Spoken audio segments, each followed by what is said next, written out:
विधानसभा चुनाव से पहले लगातार एसआईआर का विरोध कर रही ममता बनर्जी ने अब फोर्ट विलियम्स के कमांडेंट पर आरोप लगाया है और कहा है कि ये बीजेपी के साथ मिलकर एसआईआर पर काम कर रहे हैं। ये सेना को लेकर ममता बनर्जी इस तरीके से सवाल उठा रहे हैं, जिस पर उन पर कई तरीके के सवाल भी उठे हैं कि किस तरीके से ममता बनर्जी भारतीय सेना को अब पॉलिटिक्स में घसीट रही हैं और उनके ऊपर आरोप लगा रही हैं। ऐसा भारत की वासी और as an advocate Mamata Banerjee जिस तरीके से भारतीय सेना को लेकर सवाल उठा रही हैं, आरोप लगा रही हैं, आप क्या कहेंगे? देखिए, मुझे ऐसा लगता है कि भारतीय सेना पर प्रश्न चिन्ह और अभद्र शब्द पाकिस्तान यूज़ करता है, बांग्लादेश यूज़ करता है और सबसे ज़्यादा पाकिस्तान यूज़ करता है।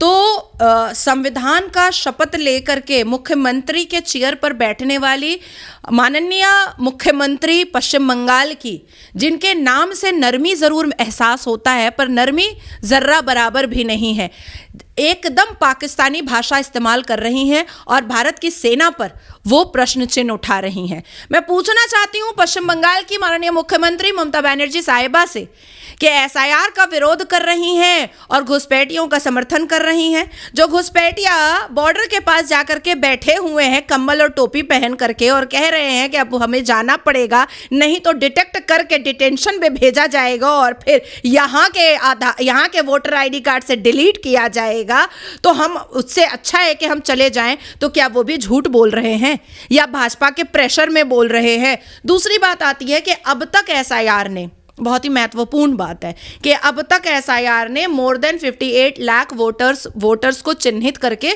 काटा है।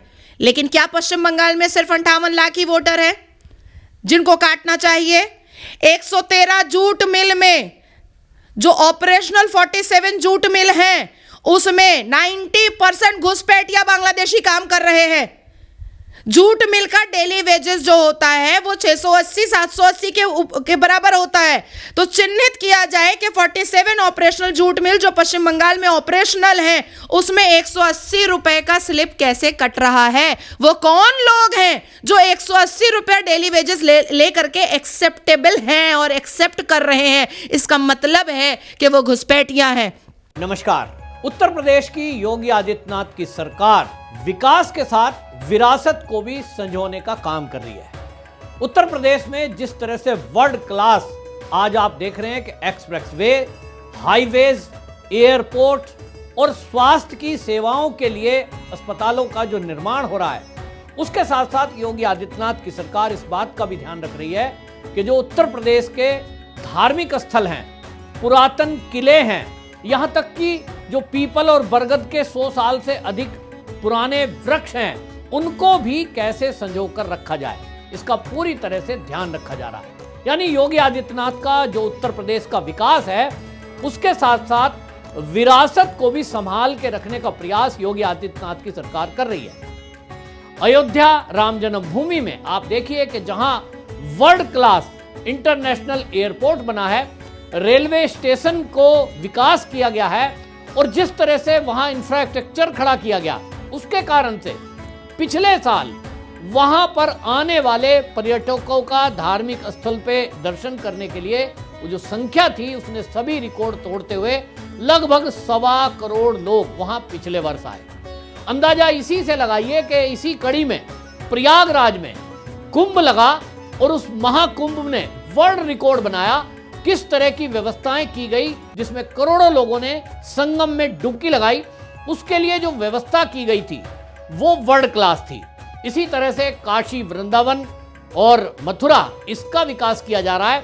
काशी में काशी कॉरिडोर, उसके अलावा अभी आप देखिए कि वृंदावन, मथुरा में जिस तरह से विकास के काम किए जा रहे हैं, साथ साथ ये भी ध्यान रखा जा रहा है कि 100 वर्ष से अधिक ऊपर के जो पीपल और वट है, उनका भी संरक्षण कैसे किया जाए। इसके साथ ही जो उत्तर प्रदेश के तीर्थ स्थल हैं, जैसे कि आपने देखा कि पिछले दिनों संभल में जो वहाँ ब्रह्मकुंड थे, ब्रह्मकूप थे, उनको जो कुछ लोग थे उन्होंने कब्जा करके, अवैध कब्जा करके उसके ऊपर निर्माण कर दिया था, उसका भी विकास करने का काम और अवैध कब्जों को हटाने का काम योगी आदित्यनाथ की सरकार ने किया। यानी योगी जी का इरादा बिल्कुल साफ है, संदेश बिल्कुल स्पष्ट है कि विकास के साथ विरासत को भी वो साथ लेकर चलेंगे। आप देखिए कि इस मामले में चित्रकूट को विकास किया जा रहा है, पुराने किलों को संरक्षित किया जा रहा है और पुराने किले और भवन जो हैं उनको होटल या पर्यटक स्थलों के रूप में निर्माण किया जा रहा है। आपको एक उदाहरण देता हूं कि ललितपुर का ये जो ताल बेहट किला है, बांदा का रतनगढ़ किला है, इस तरह से उनको संरक्षित किया गया। दूसरा, पैतृक संपत्ति को ट्रांसफर करने के लिए पहले लाखों रुपए की स्टांप ड्यूटी देनी पड़ती थी। योगी आदित्यनाथ ने व्यवस्था की कि यदि आप परिवार में परिवार के नाम करना चाहते हैं प्रॉपर्टी को, मात्र 10,000 रुपए के स्टांप पर आप इसको ट्रांसफर कर सकते हैं और इसको भी ऑनलाइन किया गया। यानी जिस काम में महीनों लग जाते थे, अब आप मिनटों में पैतृक संपत्ति को भी ट्रांसफर कर सकते हैं। 100 साल से पुराने वृक्षों की अगर मैं बात करूं, 948 ऐसे वृक्षों को संरक्षित किया गया है। दूसरी तरफ आप देख रहे हैं कि ग्रीन कॉरिडोर बनाने के लिए वृक्षों को वृक्षारोपण किया गया है और वो भी करोड़ों की संख्या में।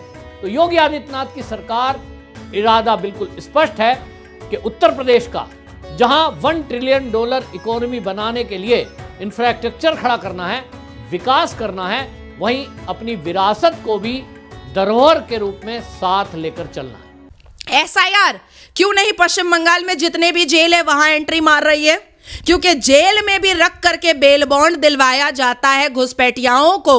मैं पूछना चाहती हूं अब एसआईआर से कि आप क्यों नहीं हॉस्पिटल एंटर कर रहे हैं, आप क्यों नहीं यूनिवर्सिटी एंटर कर रहे हैं, आप क्यों नहीं कॉलेज एंटर कर रहे हैं, आप क्यों नहीं विद्यालय एंटर कर रहे हैं, आप क्यों नहीं उर्दू स्कूल एंटर कर रहे हैं, आप क्यों नहीं उर्दू कॉलेज एंटर कर रहे हैं, आप क्यों नहीं मौलाना आजाद कॉलेज एंटर कर रहे हैं, आप क्यों नहीं प्रेसिडेंसी स्कूल एंटर कर रहे हैं, आप क्यों नहीं प्रेसिडेंसी कॉलेज एंटर कर रहे हैं, आप क्यों नहीं CMO girls high school enter कर रहे हैं, आप क्यों नहीं कैलकाटा गर्ल्स स्कूल एंटर कर रहे हैं, आप क्यों नहीं शकावत स्कूल एंटर कर रहे हैं, आप क्यों नहीं बैतुल माल केला बगान स्कूल एंटर कर रहे हैं?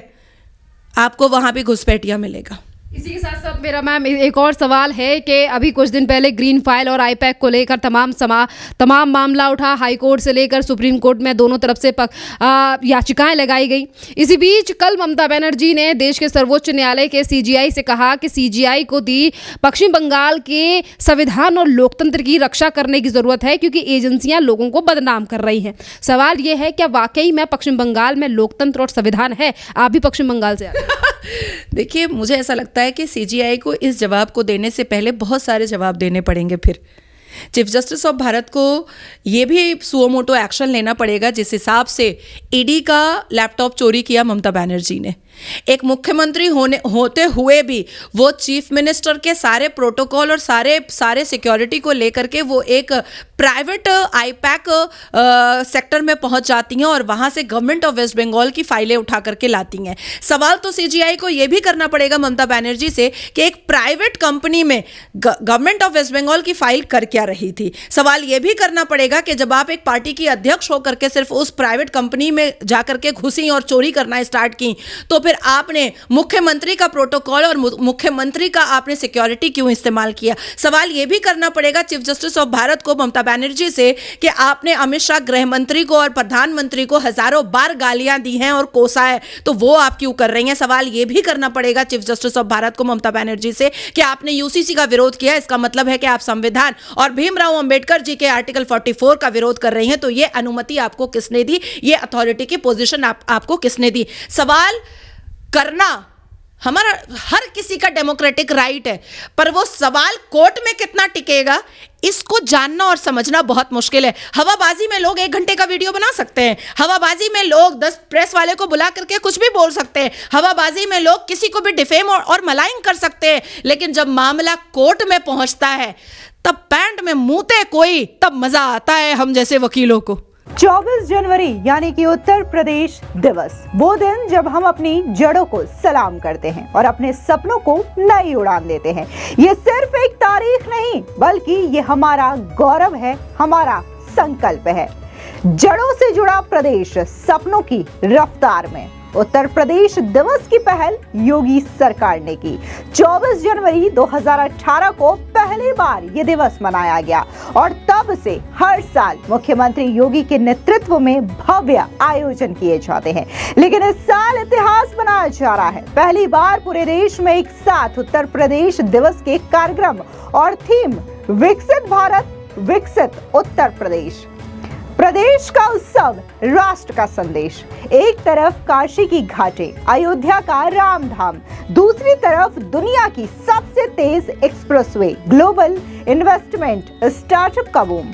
ये दो दुनिया नहीं, ये एक ही उत्तर प्रदेश है जो विरासत को संजोता है और विकास को रफ्तार देता है, जहां आस्था भी आगे बढ़ती है, अर्थव्यवस्था भी। और इस परिवर्तन को आकार दे रहे हैं मुख्यमंत्री योगी आदित्यनाथ, जिन्होंने साफ कहा है अब कोई डर नहीं, अब कोई रुकावट नहीं। उत्तर प्रदेश दिवस को वैश्विक पहचान देने का संकल्प इस बार दिल्ली, महाराष्ट्र सहित विदेशों तक, Fiji, Mauritius, Maldives, Singapore, Thailand जैसे देशों में भारतीय दूतावासों के सहयोग से यूपी दिवस का आयोजन किया जाएगा। प्रवासी भारतीयों से लेकर के अंतर्राष्ट्रीय समुदाय तक अब उत्तर प्रदेश की संस्कृति भी दिखेगी, आर्थिक ताकत भी। लोकल से global, UP on the world map. मुख्यमंत्री योगी, जिन्होंने राम मंदिर को साकार किया, काशी को विश्व स्तरीय पहचान दी, 22 एक्सप्रेसवे, लाखों रोजगार, जीरो पॉवर्टी का संकल्प, वन डिस्ट्रिक्ट वन प्रोडक्ट से हमारी संस्कृति दुनिया तक पहुंची, युवाओं को स्टार्टअप का आसमान मिला, आस्था सुरक्षित, अवसर अनलिमिटेड। आज उत्तर प्रदेश में 10 लाख से ज्यादा नए उद्यमी, क्राइम कंट्रोल, इन्वेस्टमेंट रिकॉर्ड, पर्यटन बूम। ये वो यूपी है जो सिर्फ जीता नहीं, दुनिया को जीत रहा है। और ये सब संभव हुआ है मजबूत नेतृत्व और स्पष्ट विजन से। कानून का राज, विकास की रफ्तार। हम राम की विरासत को कभी नहीं भूलेंगे। काशी, अयोध्या, बुंदेलखंड, अवध, हर कोना गौरवान्वित होगा, लेकिन साथ ही हर शहर, हर गांव आधुनिक, समृद्ध और सुरक्षित भी बनेगा। विकसित उत्तर प्रदेश का मतलब है सच्चा राम राज्य। उत्तर प्रदेश दिवस की हार्दिक शुभकामनाएं। मुख्यमंत्री योगी आदित्यनाथ के नेतृत्व में नया यूपी, गौरवशाली यूपी, विश्व स्तरीय यूपी, विरासत से विकास तक अब कोई नहीं रोक सकता। जय श्री राम, जय उत्तर प्रदेश। मैम, इसी के साथ साथ मैंने जैसे पहले सवाल, क्या आपको वाकई में लगता है पश्चिम बंगाल में लोकतंत्र और संविधान है या नहीं? है ही नहीं। वो तो मैं बहुत आभारी हूँ माननीय कलकत्ता हाई कोर्ट की। और मुझे ऐसा लगता है कि जितना एक्टिव, जितना एनर्जेटिक और जितना अप्रोप्रिएट मुझे कलकत्ता हाई कोर्ट दिखता है और लगता है, उतना ज़्यादा मतलब ट्रांसपेरेंट और उतना ज़्यादा संवैधानिक तरीके से, उतना और भी कोर्ट को मैंने देखा है, मुझे उतना ज़्यादा परफेक्ट तो नहीं लगा है। लेकिन मुझे कलकत्ता हाई कोर्ट में जो कॉन्स्टिट्यूशन को लेकर के काम किया जाता है, जो कानून को लेकर के काम किया जाता है, वो बिल्कुल अप्रोप्रिएट है। और आज अगर पश्चिम बंगाल बचा हुआ है तो उसका श्रेय सिर्फ और सिर्फ कलकत्ता हाई कोर्ट को जाता है। मैम, जिस तरीके से ममता बनर्जी लगातार आरोप लगाती हैं कि एजेंसियां लोगों को बदनाम कर रही हैं, जाहिर सी बात है कि चोर की दाढ़ी से तिनका निकाला जाएगा और पूरी की पूरी दाढ़ी ही तिनके की निकल जाएगी, तो लोग तो यही कहेंगे ना कि हमको बदनाम किया जा रहा है। अब जैसे ममता बनर्जी की सरकार में शारदा, नारदा, रोजवेली, चिटफंड बहुत सारे हुए, तो ममता बनर्जी ने क्या कहा कि मुझे बदनाम किया जा रहा है। ममता बनर्जी कभी भी महिलाओं के पक्ष में नहीं खड़ी हुई, हमेशा जो रेप की जितनी भी विक्टिम महिला थी सबको उन्होंने डिफेम और मलाइन किया। अभी हालिया में जो रेप हुआ, उन्होंने कहा कि महिला 12:30 बजे क्यों निकलेगी, तो भैया आप क्यों निकल रही हैं, आप भी तो महिला है। तो जिस तरीके से उनकी हर एक खुराफात को, हर एक क्रिमिनल एक्टिविटी को, उनकी पार्टी और उनकी सरकार की हर एक चोरी को बिल्कुल सरेआम कर दिया जा रहा है, वो बौखलाई भी तो हैं। और हर व्यक्ति जो ज्यादा बोलता है वो गलत होता है। हम टॉपिक पे बोलते हैं। आप मेरे व्यक्तिगत जीवन में आकर के मिलिएगा, मुझसे ज्यादा खामोश कोई व्यक्ति ही नहीं है। अगर मैं पूरा 24 घंटा मीडिया के सामने नहीं बैठती हूं और मेरे पास कोई टॉपिक नहीं आता है तो मैं 24 घंटा चुप रहती हूं। तो अगर कोई व्यक्ति बहुत ज्यादा भौंक रहा है, बहुत ज्यादा चिल्ला रहा है, तो इसका मतलब कुछ तो दाल में काला है। इसी के साथ साथ साथ पश्चिम बंगाल में लगातार महिलाओं के खिलाफ बड़े अत्याचार को लेकर लगातार सवाल उठे हैं। कुछ ही महीनों में पश्चिम बंगाल में विधानसभा के चुनाव आने वाले हैं और उससे पहले जिस तरीके से तार अब निकलकर सामने आ रहे हैं, आईपैक पे भी नोटिस जारी कर दिया गया है ममता बनर्जी के लिए। क्या लगता है मैम, क्या पश्चिम बंगाल जिस तरीके की स्थिति में चल रहा है, क्या राष्ट्रपति शासन लग सकता है और कितनी मुश्किलें ममता बनर्जी की खड़ी होने वाली हैं तमाम भ्रष्टाचारों को लेकर, जिस पर एक तरफ एजेंसियां भी जांच कर रही हैं और कई मामले कोर्ट में भी है? देखिए, मुझे ऐसा लगता है कि इस बार जो ममता बनर्जी ने आईपैक वाला जो एक पूरा ड्रामा क्रिएट किया है और उन्होंने फाइलें चोरी की हैं, यहाँ तक कि ईडी का लैपटॉप भी उन्होंने चोरी कर लिया है और कंटिन्यूअसली जो back to back criminal incident Mamata सरकार की तरफ से आ रहे हैं, राष्ट्रपति शासन इमीडिएट विद इन 24 आवर लग जाना चाहिए। जब नेतृत्व मजबूत हो तो बदलाव सिर्फ वादा नहीं, हकीकत बनता है। आज उत्तर प्रदेश बदल चुका है। कानून व्यवस्था से लेकर निवेश तक, इंफ्रास्ट्रक्चर से लेकर रोजगार तक, हर मोर्चे पर निर्णायक नेतृत्व ही छाप साफ दिख रही है। योगी आदित्यनाथ के नेतृत्व में उत्तर प्रदेश आगे बढ़ रहा है। विकसित उत्तर प्रदेश 2047 एक राज्य नहीं, एक वैश्विक शक्ति बनने का संकल्प है। विकसित उत्तर प्रदेश 2047 उत्तर प्रदेश सरकार का एक सरकारी कार्यक्रम नहीं, बल्कि विकसित भारत 2047 के पीएम मोदी के लक्ष्य से जुड़ा एक ऐतिहासिक विजन है। योगी आदित्यनाथ के नेतृत्व में राज्य ने 2047 तक उत्तर प्रदेश को आत्मनिर्भर, समावेशी, आधुनिक और वैश्विक प्रतिस्पर्धी अर्थव्यवस्था बनाने का स्पष्ट रोड मैप तैयार किया है। ये विजन आर्थिक समृद्धि के साथ साथ सामाजिक न्याय, सांस्कृतिक गौरव और पर्यावरणीय संतुलन को केंद्र में रखता है। आर्थिक महाशक्ति बनने की तैयारी। वर्तमान GSDP $353 बिलियन, 2047 तक का लक्ष्य $6 ट्रिलियन यानी $6,000 बिलियन। भारत की कुल GDP में लगभग 20% योगदान। माइलस्टोन लक्ष्य 2030 में $1 ट्रिलियन, 2036 तक $2 ट्रिलियन और 2047 तक $6 ट्रिलियन। प्रति व्यक्ति आय 2047 तक 26 लाख। जीरो पॉवर्टी यानी लगभग शून्य गरीबी का संकल्प। 3 मिशन विकास की आत्मा, समावेशी विकास यानी इंक्लूसिव डेवलपमेंट, आर्थिक नेतृत्व यानी इकोनॉमिक लीडरशिप, सांस्कृतिक का पूर्ण जागरण यानी कल्चरल रेनेसेंस। अब ऐसे में 3 थीम्स है, शक्ति से समृद्धि तक। अर्थशक्ति, कृषि आधुनिकीकरण, उद्योग निवेश MSME, पर्यटन और निर्यात। सृजन शक्ति यानी क्रिएटिव पावर, आधुनिक infrastructure, expressway, airport, metro, green energy, EV manufacturing. जीवन शक्ति, गुणवत्तापूर्ण शिक्षा, सुलभ स्वास्थ्य, सुरक्षित और सशक्त समाज। प्रमुख परिवर्तनकारी पहले, उद्यमिता और ग्रामीण क्रांति। अगले 5 वर्षों में 15 लाख नए उद्यम, गांव से 1 करोड़ उद्यमी और SHGS के जरिए महिलाओं को लखपति दीदी बनाना। शिक्षा और युवा सशक्तिकरण, 1 डिवीजन 1 यूनिवर्सिटी मॉडल, 24 राज्य विश्वविद्यालय, 49 निजी विश्वविद्यालय, लाखों युवाओं को टैबलेट, स्मार्टफोन, स्किल डेवलपमेंट और रोजगार केंद्रित शिक्षा। शहरीकरण और जीवन गुणवत्ता, 2047 तक 7% आबादी, शहरी स्मार्ट सिटी, पब्लिक ट्रांसपोर्ट, स्वच्छ पेयजल, पक्के मकान, आधुनिक वेस्ट मैनेजमेंट, इंफ्रास्ट्रक्चर की रीढ़, विश्व स्तरीय एक्सप्रेसवे नेटवर्क, नए airport, IT hub, Lucknow, Noida, Ghaziabad. स्वास्थ्य और सुरक्षा, मातृ शिशु मृत्यु दर में तेज गिरावट, मेडिकल इंश्योरेंस कवरेज का विस्तार, टेक आधारित डिजास्टर मैनेजमेंट। नया उत्तर प्रदेश, नया भारत। विकसित उत्तर प्रदेश 2047 केवल आंकड़ों का लक्ष्य नहीं, बल्कि 140 करोड़ भारतीयों के सपनों का इंजन बनने की दिशा है। पिछले वर्षों में कानून व्यवस्था, निवेश माहौल, इंफ्रास्ट्रक्चर में ऐतिहासिक सुधारों ने यह साबित किया है, उत्तर प्रदेश अब संभावनाओं का नहीं, परिणामों का राज्य बन चुका है। जहां कानून का राज है, वहीं विकास की रफ्तार है और ये विजन कहता है, उत्तर प्रदेश बदलेगा, भारत आगे बढ़ेगा। देखिए, ममता बनर्जी गृह मंत्री और प्रधानमंत्री पर और ईडी पर और CBI पर, NSG पर, NIA पर बहुत सारे एलिगेशंस लगा रही हैं, लेकिन मेरा ये सवाल है ममता बनर्जी से, क्योंकि मैं भी बंगाल की वोटर हूँ, और मैं भी वोट देती हूं, मेरा घर है वहां पर, तो मैं पूछना चाहती हूं कि आप कैमरा के सामने सारे एलिगेशन क्यों गिनवाती हैं? आप उन एलिगेशन को लेकर के कोर्ट क्यों नहीं जाती हैं? पिछले 5 साल में ममता बनर्जी ने कैमरा के सामने कई बार कहा कि अमित शाह से पूछो कि घुसपैठिया क्यों आ रहे हैं, क्योंकि गृह मंत्री वो है।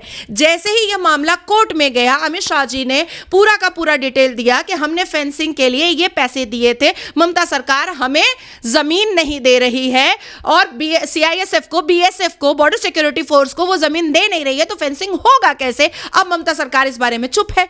तो मैं फिर से बोलूंगी, एक कैमरा के सामने भौंकना बहुत आसान है।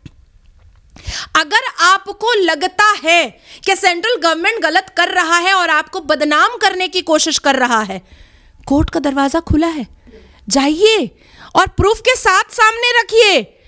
आप जिस पर इल्जाम लगा रही हैं उस इल्जाम को सत्य साबित कीजिए, सामने वाला आपको काउंटर करने के काबिल ही नहीं रहेगा। अब जैसे कल की बात है, कल पश्चिम बंगाल में एक चुन्नू मुन्नू जो है वो यूट्यूब चैनल में बनाया कि नाजिया जो है वो बांग्लादेशी स्पाई है और पाकिस्तानी स्पाई है।